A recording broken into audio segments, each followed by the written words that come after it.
Just make sure that that it goes through. Yeah, I do this whenever this happens. I just jump on a live and tell everybody come over there. Yeah, perfect. Let's see. Okay, looks like we're good. Yeah. It's streaming on YouTube. Okay. Yeah, we're on YouTube, and let me go here. Maybe Facebook's having general problems and they're not specifically targeting us. I don't know.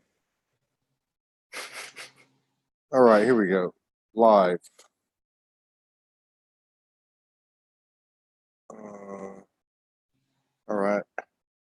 Man, I look like hell this morning. Oh, shit. Yeah, we had a late night at the beach last night. Oh, nice. Which beach? I don't know what the name of it is. I can't pronounce half of these beaches over here, or half the words. I'm getting there. It's a beach just outside of Kapa'a. We live about a mile outside of Kapa'a. You go down the mountain, and you can either go right at the north end of the city. You come in, or you can take a back road and you go to the beach, which is just north of the city. How's it going, everybody? We're having problems with Facebook again. They're not allowing us to broadcast, and that's okay. But we have a really cool show with our brother Shamir, Baba Ra. We're actually in YouTube now. We're live on YouTube at SoulogyOneStudios. That's SoulogyOneStudios. All the letters are run together. So if you want to watch the live with our brother Shamir, come on over to YouTube, or you can click the link in the post on my page and the Soulogy pages, the Zoom link, and you can come into the Zoom room and you can watch in the Zoom room. But if you want to come on and join us over on YouTube, you can make comments, and we're just gonna do what we can with what we have. So let's see. Your Facebook page clicked on shows live now on Facebook. Yeah. So not so that everybody doesn't get confused. I'm just doing a live on Facebook. It's not allowing me to do a live from Zoom, which has been happening over the last few days. So just because I'm live on here, this isn't where the show's at, right? So we're gonna come on. We're live on YouTube now for today's show. This is the only show we're gonna do today because our sister Zavetta Da Vinci's coming in visit for 2-3 weeks. We're gonna go pick her up after this show. But you can catch us on YouTube here in just a minute. Actually, we're in the room. We're in YouTube now, and you can come participate with comments and all that stuff if you'd like to. Thank you. Thank you for continued love and support. See you over in YouTube or in the Zoom room, okay? With our brother Shamir, Baba Rock. All right. Okay. Thank you. All right. Now I'm gonna turn on the. Let's see. Turn on the comments. YouTube. Yeah, I can't believe my microphone went out. Thank God I had a backup. Whoa. Okay, let's see. YouTube. Yeah, man, I got sand. I got sand in my ear. We went frolicking on the beach last night. Oh my God. Yeah, but your hair is looking good. Yeah, I just threw a bunch of stuff on it. Okay, we're going. Where are we at? Let's see. Here we go. Shamir Baba Ra, SoulSpeaks 5D, YouTube. I forgot I was live. Okay. Okay, we got a few people in the house. All right, thank you guys for coming over. We got 5 people here in YouTube, and we got 4 in the Zoom room. Just going to give it a second. Hello, Yvette. I believe that's Nelson. Yvette Quiros. Maria Iverson from Sweden. Sarah from UK, Patricia Satchwell. Oh, 12 people and counting. We'll just give it a second. There's more people coming. Yeah. Okay, Tom, if you can hear me. Yes, the Facebook Live just ended because that was just a live to announce that we were going to be on YouTube, because Facebook will not let us broadcast from the Zoom room. Okay. So we won't be on Facebook. All right. And what's the YouTube? Hmm? What's the YouTube link that I can also just share it quickly? Here, I can give it to you. Oh, the YouTube link? Hang on a second. Let's see. Share. I'll share it to your messenger. Okay. Yeah. Then you can share it from the messenger. Yeah. There you go. I guess I should actually post it on Facebook. Yeah, that might be good. Yeah, let me post it on Facebook. Got 6 in the Zoom room and about 20 on the YouTube. So it's coming. It's All coming. right. So I'm gonna just put it post live now.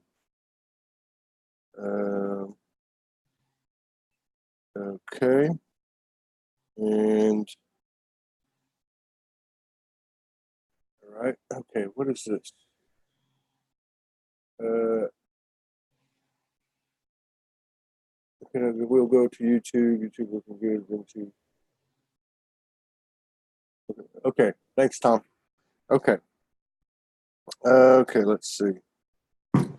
Share it. Let me share it to Soulogy Network. Oh, it won't let me. That's weird. Okay. Let's see. If I go back here and here.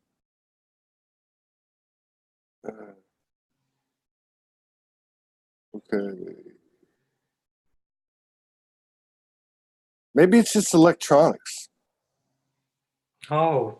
Maybe that's what it is. Who knows? I don't know, man. I just work here. I have no idea. Yeah, we're trying to work it. Yeah. All right. Okay, here we go. All right. Yeah. I'm not going to mess with it. It's on my page.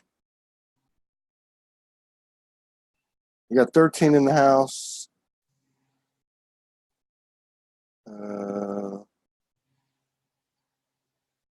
Okay.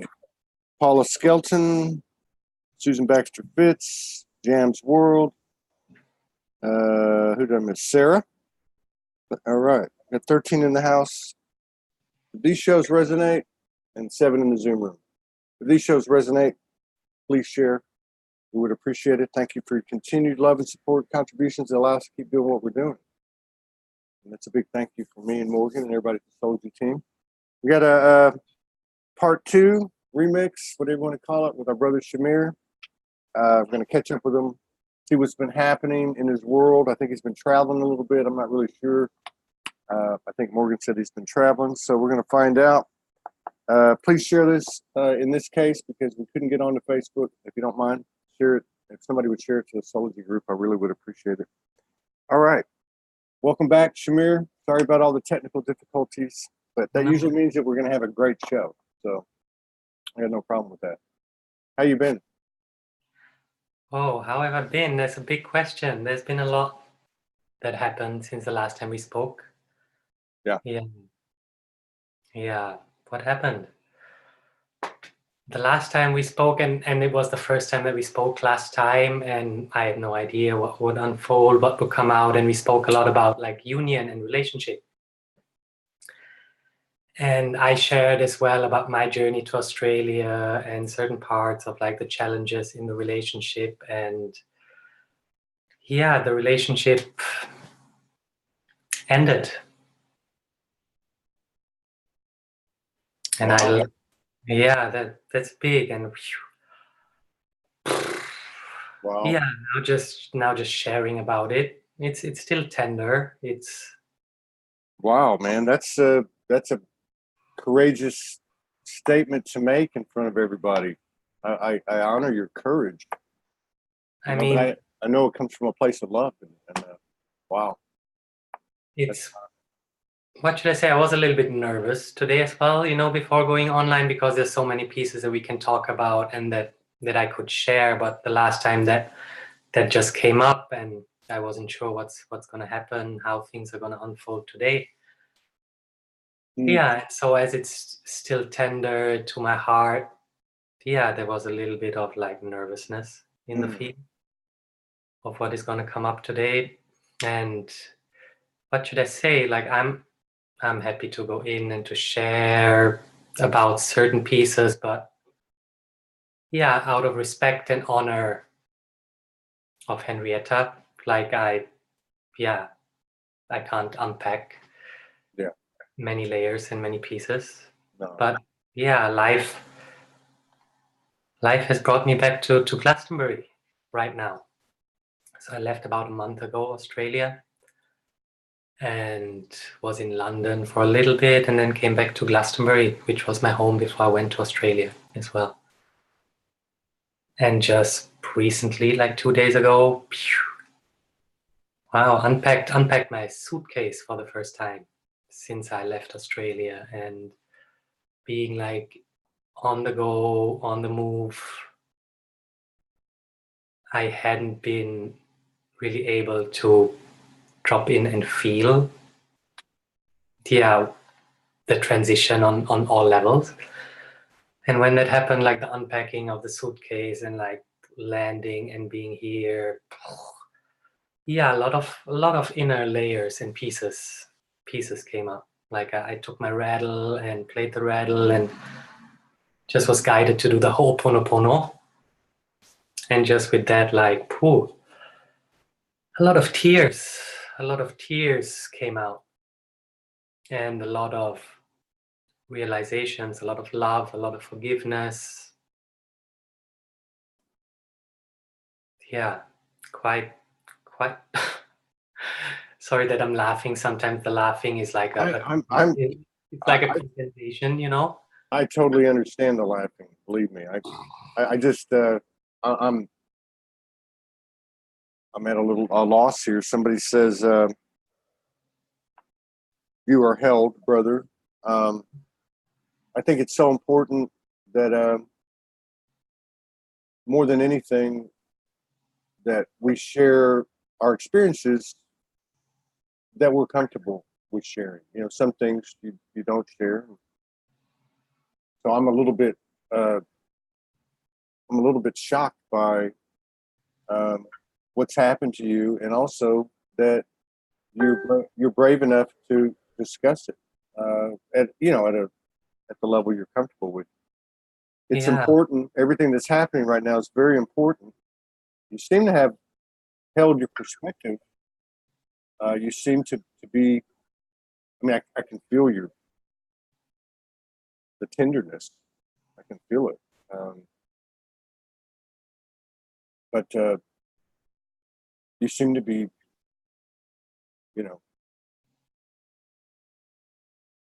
balanced. Yeah, I'm going through waves, and I don't know who it was that shared that I'm held and supported. I feel that a lot. I really feel that here on the land with circles of friends as well. Yeah, my tenderness goes out to Henrietta as well. Yes. Like I just we haven't been in contact since I left, because just to not make the separation like more challenging or difficult. So I just wish that she's well as well, and she's supported, and that she's in a balanced space. She and her daughter as well.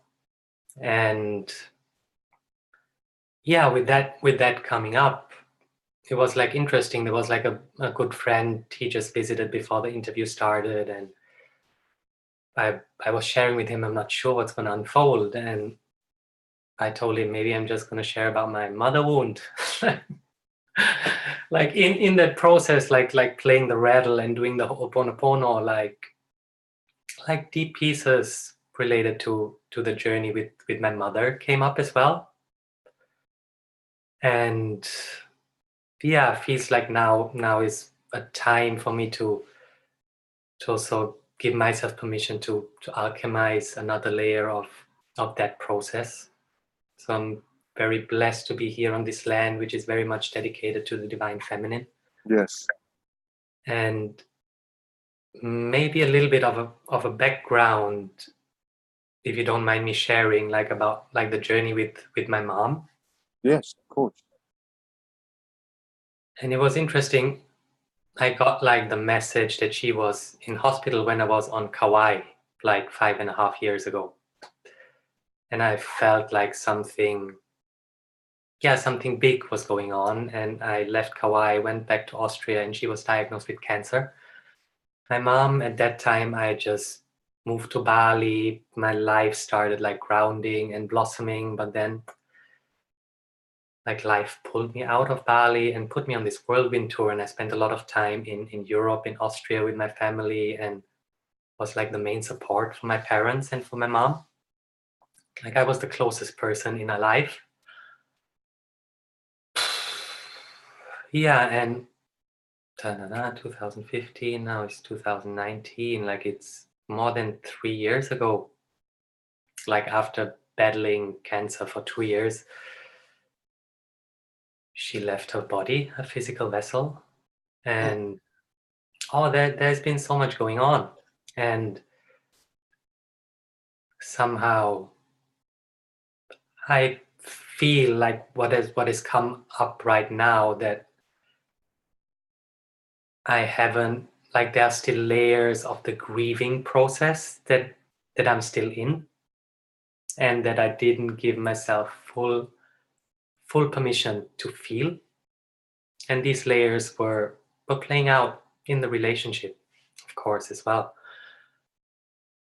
And some deep realizations dropped in just recently about that. And there was, I don't know if you've seen it or heard of it, there was a movie or documentary series and a documentary movie released just recently, The Time of the Sixth Sun, Yes. where they interview like wisdom keepers and elders. And there was like this woman from the Native Americas in the US. I don't know which tribe she was, but she shared, when someone in that community experiences loss, the whole community gathers and acknowledges that loss and supports that person, basically gives that person permission to the grieving process. And earlier it was a shorter period of time, now it is like 1 year. After 1 year, the community comes together again. And I'm not sure if the grieving process is ever gonna completely like vanish or end, but after that year, the whole community comes together and basically supports this person to start a new chapter, like consciously coming out of that grieving process. And I realized for myself, since my mom passed, a lot of what has been happening, what has been moving in my world, in my field, has been surrounded by that energy of loss of my mom and of that process and of grief. And so it was just like a realization for me to consciously do a ceremony or ritual here on the land to honor that grieving process, to honor the relationship, to honor the transition. But maybe, flip the page to another chapter. And it's not easy, and it's sad somehow that it took like this so close and beautiful, intimate and deep connection to get there or to go there. Yeah. And layers of guilt and shame, have come up to be looked at and reflected. also in reflection to certain layers of my relationship to my mom. So that is quite a process right now, which is happening in waves. I'm not in the process like 24/7. Yeah, of course. There are a lot of other beautiful and magical things happening where I am right now and in my life as well. Yeah, but as it was something that we talked about quite a bit the last time that we spoke, yeah, I felt it would just be right to share or touch onto that people can relate. Yeah, I think so. I think many of us came out of well, when we woke, you know, many of us, and you know, these shows talk about the traumas that were the trigger for the awakening. Some of those were lost. I guess that's how mine started. But you don't really hear about this kind of thing happening at this point, especially with two conscious individuals that obviously have an intimate connection. But as everything that occurs, it occurs so that we'll look at something within ourselves, which sounds like that's what you're doing. I think, obviously, the other thing too is that anything that happens to us, these dark nights of the soul, or the abyss, or whatever, we know now that on the other end of it, it's a huge expansion. So, I mean, that's not. I mean, when you said this to me, I mean, my heart just sank. I mean, I'm going to have to go lay down after this show and balance, because it's a powerful frequency that you're carrying, because it's pure, and you're sharing this out of love, pure love, for your brothers and sisters and yourself, I guess. And I can feel it. And Thank you. very deeply, very, very much so. And I guess too, we've always got to remain open to anything. Yeah, and for me, I feel it was important to share this, because I want to be authentic in what I'm putting out there. Anyway, I can't mask, like I can't put up a show. Yeah, exactly. I'll tell you something honest. Yesterday, Morgan's been scheduling shows, and I said, and I've never really said this before. I said that person and that person and that person, those three people, whatever it was, three people. I said I can't do a show with them. Now, I'm not knocking those people. There's something in myself that I need to look at, you know. But the reason I can't do the show is because I can't be fake. Not that, and it's nothing about those people. It's just that I know I can't be on there and be myself, and until I can't be on with those people. They trigger something in me that I need to look at. So, since you brought that up about the mask, it reminded me of that conversation yesterday. I guess it's okay for us to have these feelings and go through the things we go through, as long as we're honest about it with ourselves, you know. And maybe there's also a great value, like what you're bringing to the table today, with sharing it with other people, because I got to believe that there's a tremendous amount of code in the frequency of your expression. Thank you. Yeah. And right now, I don't know how familiar you are with Glastonbury or the ancient Isle of Avalon, and how familiar the people are that are watching or listening. Maybe I just share where I've landed back in my old home. yeah, it's the town now in the UK is called Glastonbury, but many know it or call it also the ancient Isle of Avalon. Many people might have seen like the movie, or I've read the book, The Mists of Avalon. So it's like the legends of the Lady of the Lake, Lady Avalon, Merlin, King Arthur, Guinevere. Yeah, a lot happens around these lands here, and especially Glastonbury. There are some special hills. There is the Tor, which is considered by many people like the heart chakra of the planet. Right now, I'm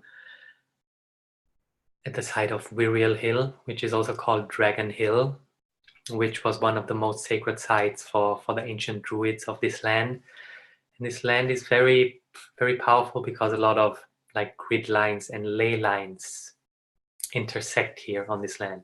Like the house that I'm in right now is directly on the St. Michael's ley line, which is like a ley line that goes across the whole planet. And it's very special and mystical land. Like the realms between, or the veils between the dimensions are very, very, very thin. Like the higher dimensions, also the lower frequencies, are very easily accessible here on this land. There are a lot of layers that are coming together here. There's a lot of like Christ and Magdalene frequencies, like from the ancient wisdom schools, like the Essenes, their connections to Egyptian timelines, Lemurian, Atlantean timelines. Like it is just a very special multidimensional playground as well, where a lot of remembrance comes up when people come to these places and connect with the land. So that is where I've come back to again. And sorry, please go ahead. No. I was just going to ask you if you have connected with Amanda Lawrence, or was I supposed to do that? Did I mention that to you before? No, but it was interesting, not last year, but 2017, Amanda and I met at the White Spring in Glastonbury. Yeah. So there are two main sacred water sources. There are more here on the land, but there's the Red Spring, which is very iron-rich water, and there's the White Spring, which has a lot of calcite. And they are just like, it's two hills, different hills that feed them, but they are just separated by one street. And the Red Spring represents the divine feminine, the White Spring represents the divine masculine. And it's a very, very powerful, magical place, the White Spring. And we were there for a solstice ceremony, December 2017. And yeah, Amanda and I met there. Very cool. Connected. Maybe, she's, well, you know her. She's a beautiful sister. She's amazing. Yeah, wow. Tamara Oviat's over there right now. She's very powerful, divine feminine. Jen McCarty, I think, is there. Yeah. There's a couple other people I can't remember. I know Amanda's connected with them. So you're in a good place. You're in a really good place, a powerful place. Oh, I'm in a very, very powerful place. And what should I say? Like I'm staying with a friend right now, Jackie, who is a very beautiful, beautiful sister as well. And so the Tor, I don't know. Oh, up there behind, you can see that's like a painting of Jackie. Can you see it? Can everybody see it? Yeah, what is that? That's a representation of the joyful aspect of Lady Avalon. And in the right-hand corner up, there is this hill, this green hill. I don't know if it's big enough. Yeah, I see it. And that is the Tor. Yeah. And the Tor it's like the bosom, the breast of Lady Avalon. So the goddess here, her body is represented in the land. So in the hills of the land and in the little creeks, that is where she lays. So you have like the Tor, for example, which is her breast. You have Chalice Hill, which is her belly or her womb space.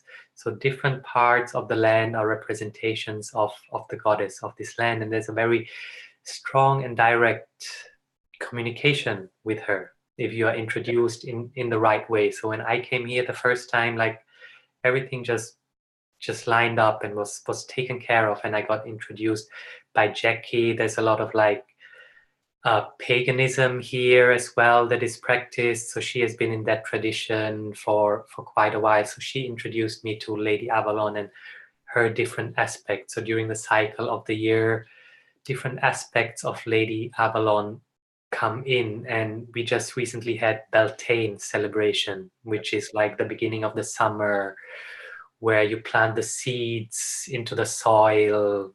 It's like the celebration of fertility, and the goddess or the aspect of Lady Avalon that comes in there is Rhiannon. So she rides a horse, she's dressed in red. It is like about passion, and so every part of the year has a very significant energy here. And because it has been celebrated here on this land specifically for so many years, it is very, very palpable. Like it's very easy to tap in to what is happening. And then I was very blessed to be introduced by another brother here to the storylines of Mary Magdalene and Christ, which are also very strongly represented on this land. So Joseph of Arimathea, who was Yeshua's or Jesus' uncle, he anchored a lot of the templates here on the land. What was his name again? Joseph of Arimathea. Yeah, that's Grace Solaris. Is a very strong, powerful connection to him, to that essence. Yeah, so his spirit it's like deep wisdom here as well that got anchored on the land. So there are many different storylines as well, that after Yeshua's ascension, he took care of Yeshua's staff, he planted it on Dragon Hill, it turned, that's what the myths say, into like a sacred, a holy thorn tree. He took care of Mary Magdalene after Yeshua's ascension, and basically the abbey here, which like for thousands of years probably was like an ancient druid site on this land as well. And Joseph was also an archdruid here. So he initiated or created the first church of Christianity on this land, which was still a church in the true teachings of Christ. Like it still was a mystery school. The divine feminine was honored. So there are many different layers of that being here on the land, like the first church of Christ consciousness. Yeah, like from the Essene, from the Essenes, Magdalene. Yeah, that's a very powerful lineage that I guess is embedded. That consciousness is embedded in that land over there. You know, that's there was a show a couple of days ago. Forget who it was.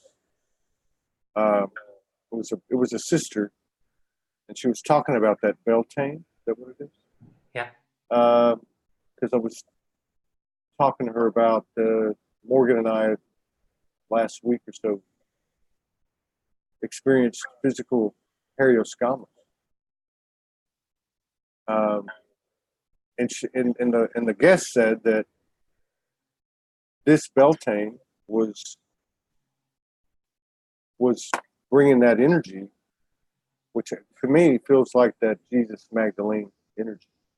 And for some reason, I don't know exactly why, but she was saying that she seemed like she knew what she was talking about, that energy's really landed this past Beltane. Avalon's a special place, isn't it? It is a very special place. Like to me, it has been, how should I say? I shared that I was like based in Bali, through the sickness of my mom, life pulled me out of Bali on a whirlwind tour, and things had changed in Bali. I didn't feel like to ground and settle there. And somehow it's also a little bit connected to my history, like with Indian ancestors born in Singapore, raised in Austria. There was always the question like, where is my home? Yeah. And just coming here to Avalon, like Lady Avalon, Lady of the Lake, she just spoke to me and said, this is your eternal home. And I was welcomed here, yeah, so beautifully. And it is like this feeling of feeling at home, and the communication here with the land is so strong. So that's my favorite thing to do here, to go with my crystal bowls or with my flute up the hills or to the abbey or to the springs and play along the song lines here. And always when that happens, there is a lot that comes through. Like a lot of people come here also for private retreats because people are ready to remember these higher dimensional aspects that all of us have lived and that now maybe have, yeah, we don't remember fully. But certain places, certain lands activate that remembrance. And yeah, Avalon, Glastonbury definitely is one of these places. Do you channel? Do you light language? Yeah, light language. I channel through sound and light language. Yeah. I've tapped into like other beings as well that want to speak through, but yeah, I prefer to connect with source. And for me, like sound, light language, yeah, has been what has been moving through. Yeah. Me. Yeah, the sound is a really big, you know, if I look back at the last 7 or 8 years, times that, you know, imbalanced, when I was imbalanced I have been imbalanced or in pain. The sound that makes, you know, music. I go out by myself and chant or whatever you want to call it. I don't normally do that in front of people, but there's nothing, even like a drum beat or a bass beat. There's just nothing that the words don't do it. It's just sound. You know, even like the wind, or if I go out here like near a stream or the ocean, it solves everything. Yeah, it takes us out of the headspace. The headspace is filled with so many words and words and words, and that has been like my journey as well. Like I grew up, and yeah, through different kind of circumstances, I was very, like, how would you say, I was very, and still am at times, like very mind centered, like, and working with sound also for me, like working with movement in my body. But in the last years it's been a lot like sound is just something that allows that mind to quiet, to settle down, and just also becoming more sensitive to vibration and frequency, if it is the sound itself, but then it supports us to attune, to be more sensitive to family members, friends, our partners. It is like a sensitizing and tool of communication that is more subtle than words. Yeah. And maybe at some point we won't even need the words anymore. That's what I think. That's. I mean, I can only speak for myself. My mission, or I have a role in Soulogy. You know, there's others, but I've always understood, because I started out with poetry, and then brought in music, and then took it further. But I always understood that to add as many frequencies as possible to an ever-expanding vibration, and that at some point, the lyrical and the verbal, the words would take a secondary position and then just fall back and fall away. That's why I like seeing some of these things people are coming out with, some of these videos. So they have no words. They just have some music and some incredible imagery. And I agree with you too on the movement. You know, when I started to wake up, I taught myself how to dance to hip hop and electronic music. I hit the clubs every night. I never talked to anyone. I never danced with any girls. I just was going my own world. I met my primary spirit guide on the dance floor. I learned a lot. I found my soul, but I haven't been able to do that too much lately because I'm not around it, and my body. I used to dance for hours. Now I can dance for like 3 minutes, and then I'm out. I'm thinking about moving into some Tai Chi, or I like Tai Chi. I've seen some of that. I've watched some videos, but movement is important. Vera Ingeborg talks about that too, and Augustine talk about movement and art, and that really, to your point, is it's not really a verbal thing. You know, there might be some words, but it's poetry or prose or in a song or that type of thing. More metaphoric than instructive. Yeah.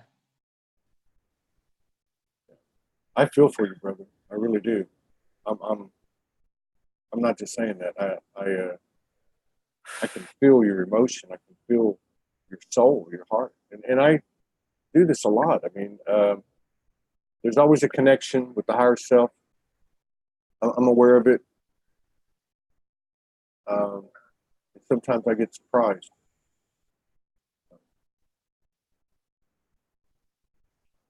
It's a very sobering.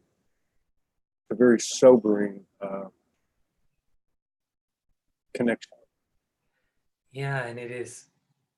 You know, I believe Morgan and you.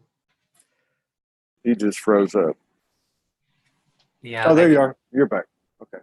I believe like Morgan and you are really getting into something really special. Like I tapped into one of your live videos. Maybe it was yesterday. I think it was a woman with a British accent as well. Yeah. And you were sharing that you embodied hierogamic union. And I feel everyone senses that, you know, and there is like it is like the highest embodiment, a form of embodiment of relationship that we can have. And it is like for people on the path of awakening or on the spiritual path, that's something that so many are wanting or calling in, or getting ready for. And there were many aspects of our togetherness as well that held that potential, you know, coming together in union as a couple, as a family with like a higher purpose. So it's really beautiful that you two have found that and are able to live that. Like it's really, really, really beautiful.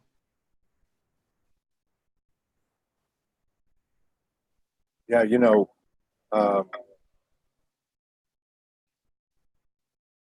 it teaches you, even in the present moment, it's always in the letting go. Sometimes that's hard, but, you know, we've had to let each other go many times.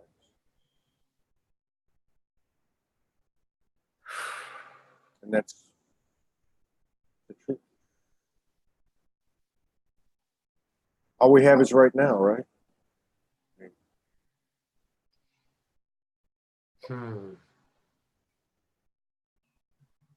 Yeah, and there's so many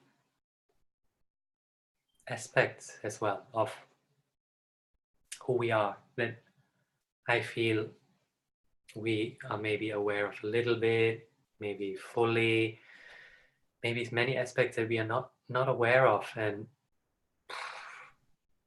I know with like the movement that I had like the last years, and the connections, and even us connecting now, you guys being on Kauai and me being here,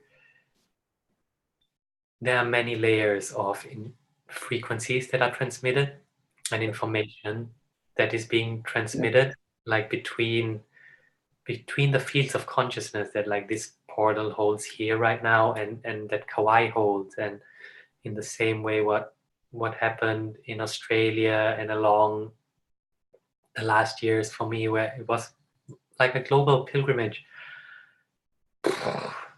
Yeah, there are a lot of collective,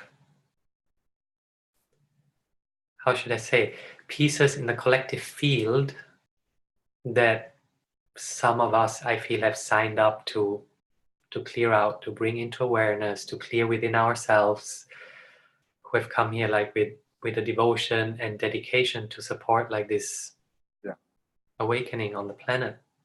And so yeah, there's so many layers and aspects to the stories, to the unfoldings and the weavings. Yeah, it's interesting because having more clarity about our personal missions, if there's more than one, for all of us, it becomes they become the priorities over the illusion of,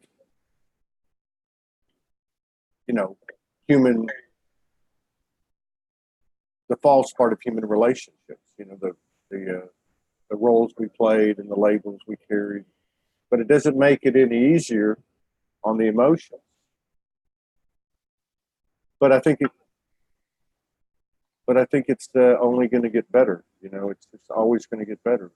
There's too much positive momentum. And like you said, we talked about it last time. I mean, you traveled around quite a bit. I traveled around in the States because I couldn't leave. There, even in that unconscious grid work, you end up here, you end up there, and you look back and you think about that night I was up on the mountain in Arkansas and I did a ritual out of nowhere. What was that? It's like we heard the other day, our higher selves were very happy because we were understanding what they were saying, and as a result, we were taking the actions to reflect that. I think a lot of us are doing that. Yeah, and sometimes they put us into weird places, but yeah, it's all good in the end. Like as you said, like we are moving, we are evolving, and yeah, the emotions are still part of something to be experienced, and the energy needs to be brought into motion. But I feel what the learning is how do we relate with each other and to each other in these processes that can be like heart-wrenching, challenging, bringing up all of these pieces. That's a big piece of the learning. I think this is amazing, and maybe that's part of what you're doing. So many of us, all of us, have gone through difficulties such as what you've gone through, you and her both, and we carried it with us like a crutch, like something weighting us down. And if we talked about it, we talked about it in a maybe a non-constructive way. We carried this false baggage or whatever you want to call it. And so for you to step up like this is a powerful, powerful thing, and have a constructive and productive and positive, heartwarming, expanding conversation. We cannot underestimate the power of one unique and equal soul. We cannot underestimate expressing like you're expressing, even if it's just to the universe and you're sitting in the room alone. This frequency from your heart is felt throughout the entire holy matrix. It's transformation. Thank you. That's what we're here for. Yeah, it is. It is what we're here for. It really is. It's getting real interesting now, isn't it? Yeah, it's really. I mean, I got here from Australia, ended up in London, had no idea what was going on, and I don't know if you heard anything or noticed anything about like the Extinction Rebellion thing that was going on. It was like a non-violent protest in London. Wow. Non-violent protest. It went on like for 10 days. I was there just for like 5 days. Wow. But against climate change, that the governments need to act against what is happening with the planet. And it was like a full. I ended up like among these people, like central parts of London were like blocked for days. It really shifted something in the city, and there are many different perspectives on whatever their conspiracies, who say like, wow, the government organized it, then they organized it themselves or whatever. But what I felt there, it was like, and that was the beautiful magical thing, was to see children, like young children, even toddlers, 2 teenagers, 2 young adults, 2 older adults, 2 grandmothers and grandfathers being there, sitting, singing, dancing peacefully, like all the generations through, and really standing up for the planet. Yeah. So that was quite a big boom. It sounds like it. And it shifted something. I have seen like a few governments have now declared something like climate emergency. Yeah. You know, like there's something big shifting in the field of consciousness, you know, like, okay, we can all have different perspectives on what is happening with the climate, what needs to be done with the world, but just that we are able to speak about these things with everyone now, you know. I think there are certain pieces that if we would have spoken about them like 5 years ago, like many people wouldn't even have listened or wouldn't have wanted to listen. True. But now certain pieces are just so common that we can speak about all of these things, and it's just gaining momentum, and it's happening. Yeah, it is. I'm not a big proponent of boycott and marching, but that type of gathering, I think, is the way to go, you know. And you're right. The actions are starting to match the consciousness, and I think one of the things we're going to see very soon is going to be the rise of the divine feminine in the political, social leadership roles and that type of thing. That lady that's Prime Minister of New Zealand is very impressive. But I think we're going to be seeing that. It only makes sense. It only makes sense that the external would match the internal expansion that we all share collectively. That'll be a beautiful thing too. Yeah. It'll be a beautiful thing. And it's already happening. Have you experienced, some people have been talking about, they think of something, then it happens, like instant manifestation. Like a lot of people have been talking about that. We've experienced it in a very subtle way too. Yeah. You know, just things would, you know, I had a problem with the headphones, Yeah.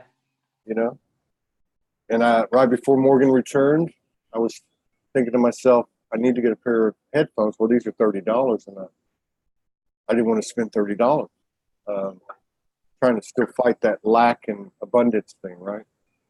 And so I thought I need another set of headphones, and I want to get these type. And so we ended up. She came here. We needed to get her a phone, and so we got her a phone, iPhone, over at Walmart, and opened up the package, and there's a set of these headphones, and she says, "Here, I don't want these. I don't like those type." I said, "Whoa!" But there's a lot of people have been talking about that. Have you experienced any of that? Yeah, it happens like a lot, sometimes very, very subtle. Yeah. You know, just like asking for something and someone turns around the corner and there it is. Sometimes it can be like very blunt in one's face, but I feel like, how would I say it? Like our human self is maybe getting into sync with the higher self. Yeah. And therefore into harmonic resonance with the whole universe. And then we are the creator beings. We are the ones that create our reality. That's right. And the more that matches and the more that comes into alignment, I feel the more of these pieces are going to show up for everyone. Yeah. And that includes the external, the world stage, the global stage. I think that just as it's interesting, you know, just as and everything serves us, everything is relevant, everything serves us. Sometimes it doesn't serve us anymore. But the yogi, guru, teacher, student type of relationship was very effective. But it seems like this year it's altered now. It's all about self-empowerment. That old paradigm is fading away because it no longer holds the frequency of truth that it used to, because truth is expanded. And then also, I think too, is the whole rhetoric or paradigm of New World Order, Cabal, Illuminati, secret space, breakaway civilization. The relevancy of those things is starting to dissipate because the consciousness understands that we are the creators. And if you take that back to those powerless powers that be, the 1%, they knew it. And so they can try whatever they want to try because there is no they to it. I mean, it's a universal law we're dealing with here. And you're a great example of the power of the I Am Self, in my opinion, my humble opinion. Thank you. Many people like yourself that are doing the work, and whether the people know about it or not, whether people know their names or not, they affect this entire world. It's like a You know, I've been trying, and I've messed up a lot of times, I feel, but I keep trying. And it really, it's like, it's just getting better, you know. Also if there are pieces or layers that get messed up, yeah, still what gets birthed through that dark night of the soul or through that initiation is, it's getting better and better. Like I might have shared this the last time when we spoke as well, like when I started my conscious path of like awakening, I had no idea where it would take me and where it would lead. And it has already by far exceeded what I would have ever been able to imagine at that point. Yeah. Does that make sense? Like, yeah. Like just the synchronicities and the connections and what is happening. Yeah. Yeah. I agree. I can relate to that. I can relate to that. I really can. And I think, you know, if I look back at it now that we're talking about it, my own journey, which obviously I met Morgan almost 4 years ago, but on the surface being homeless and broke, no, nothing but a couple of suitcases. There were many dark nights of the soul. The dark night of the soul, you don't measure by linear time. It can last 6 minutes and break your heart in half. You know what I mean? How do I make this happen? How do I achieve? How do I bring her and I together? There's so many letting things go, you know. And, but I don't know. I think that now you bring up synchronicities. It's like every day we get reminders. And I was with her yesterday. We were talking, and something creeped in my head, like about money or lack or something, right? And as soon as I was walking up to her, she was sitting in a chair, and as soon as I walked up to her, I sat down in the chair with that thought, and then I turned my phone on, and it said 4:44. And I get those a lot. They're like, hey, shut up and just chill out, kind of thing. So the universe is fucking amazing. Oh, fucking amazing. It's fucking amazing. We are that. Is conspiring for us. Yeah. Paulo Coelho, The Alchemist. Mm. That's a great book. I would absolutely love to sit here and talk to you for hours. I think the energy speaks for itself. It's We've beautiful. got, Really enjoy. Yeah. We've got a friend coming in, Zabetta Da Vinci, another amazing soul. So many soul tribe connections for all of us, whether we meet in person or not, like this, have occurred too over the last really intensely, I think, over the last year or two. But yeah, she's special. Her son transitioned to 29 last year, and she did what you're doing. She got up every day, made videos, and said, I'm in pain. I see the light.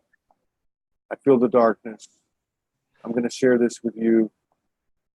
And she carries that frequency of transformation like you do. So we're going to have to go pick her up at the airport. Mm. You should touch base with Amanda. Oh, I'm sure we will bump into each other. I'm sure that's going to happen too. She did we did a lot of broadcasts together. Amanda's been a big part of Soulogy. But she did one. We